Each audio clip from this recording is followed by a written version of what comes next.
Hi and welcome to today's video. Today I'm going to look at getting down a few summer bulbs, kind of summer autumn flowering bulbs, and some perennials as well. So I'm going to be putting down a few into the pollinator bed I have outside. So I have some Liatris spicata, I have some Phlox paniculata here as well, and some Achillea, or you might know as in its common name as yarrow. I also have a daylily here as well, which I'm going to put into a pot. But the rest of them will be going into the ground.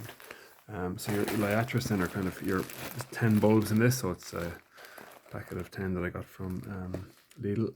The Phlox then is just the one bulb on it, but it does quite a good spread in it, and again it's a perennial one that comes back year on year. And then the Achillea is more of a section of roots then that I'm going to again put in. I have an Achillea in the ground already. Now it's a nice yellow variety, and this one will be a pink, so there'll be a nice contrast between the two. So we'll go outside and have a look at where they're going to go. So this is the bed that they're going to go into. Now there's a few bits and pieces in it already. I've been kind of adding to it a little bit by bit, but I'm trying to. I had a lot of annuals in it last year. I'm trying to get a few more perennials into it this year, with the likes of the bulbs, so that they can have something that will come back year on year, and they can be a mainstay, and we can kind of build around that already. So you can see there's a few perennials in there already. So I have shrub here, potentilla. I have another yarrow planter, Achillea. Again, it's a nice yellow flower in it.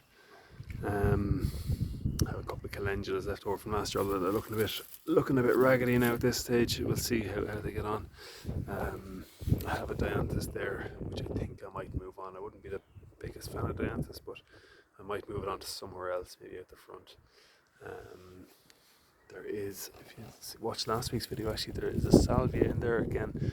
I'm not sure if that's going to come back on me. I have a sneezeweed here, or a helenium, and also I have a scabious, which is a pincushion plant, foxglove, lavender, and actually a small little bit of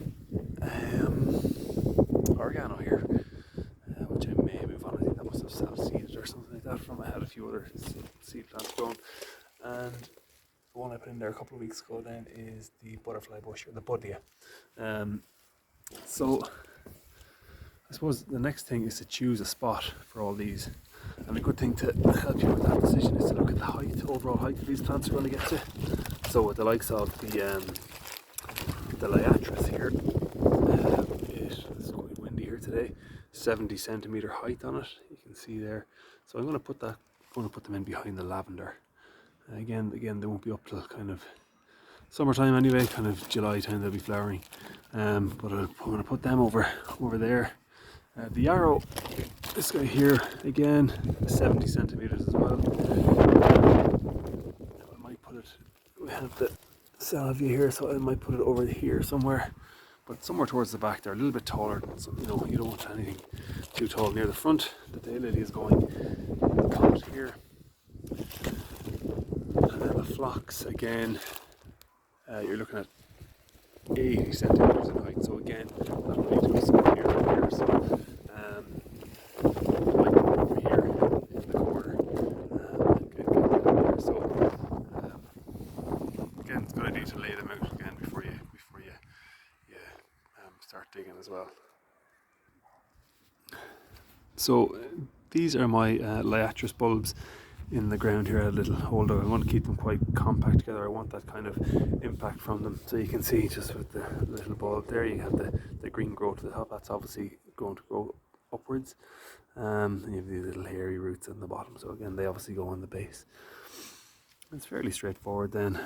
Just going to cover these over.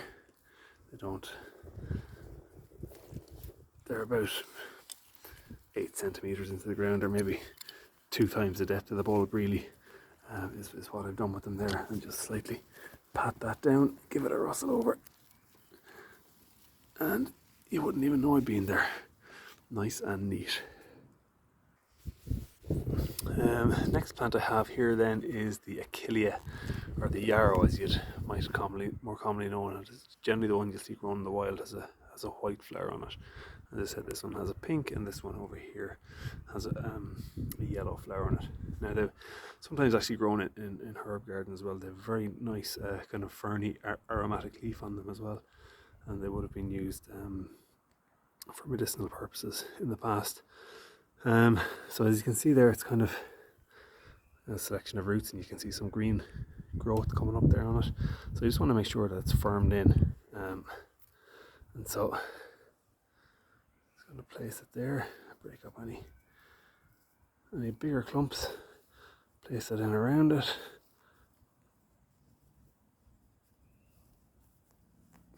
Make sure it's nice and sturdy in there. And again, with the yarrow, you're better off having it in full sun. It tends to do better, and in a soil that's not too wet as well. It doesn't need a very nutritious soil, so kind of average to poor actually tends to do better, and in full sun.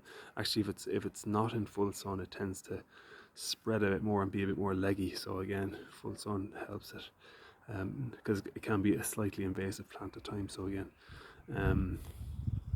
actually in full sun it tends to be less invasive.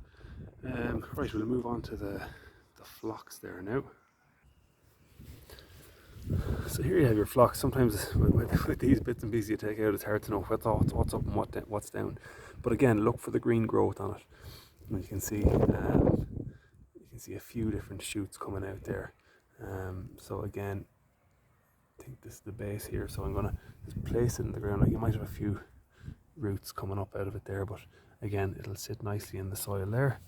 Just gently add that soil in around it. Have a bit of green shoot coming out there, and again, full sun for this plant. And as I said, all these plants are pollinator friendly as well. It's great for attracting the likes of butterflies, especially butterflies and bees as well. So again, that fit in nicely with this bed. As I was saying, trying to increase that the perennials that come back in the bed as well, as opposed to just all annuals. Although certainly we'll be adding annuals. You can see a few seedlings starting to come up there already now from seeds that were lying there from last year. But again, perennials tend to provide a lot more food and nectar and pollen than, we'll say, your annual plants. So they are a better source. So that's 3 plants added to the bed there now. So I might just pop the daylily into the pot there, and we'll finish it up then. So here we have the daylily. You can see it's already starting to sprout as well, so these probably should have been in the ground a little bit earlier. But anyway, it's going into this pot here. It's not a very big pot. Actually, it's the pot I had my blueberry plant in that I potted on last week. But again, it doesn't go that deep into the soil, only about 5 centimeters or so. But I'm just going to pop it in there. Now this pot will do it for now. So it will. But the daylilies tend to spread quite quickly. So, you know, within a year or two they could really have filled up this pot. So again, it'll do in this pot for now, because I really don't have anything else spare. I didn't fancy putting it into the ground just now. So again, I'm going to water these guys in, and yeah, so get them set in. Although there is rain due anyway, but I'll give it a light little sprinkle. So again, that's nice to have that few bits into the ground now at this stage, and they can start getting going for me, and we can get this bed into some sort of working order. Okay, thanks very much. Hope you enjoyed that.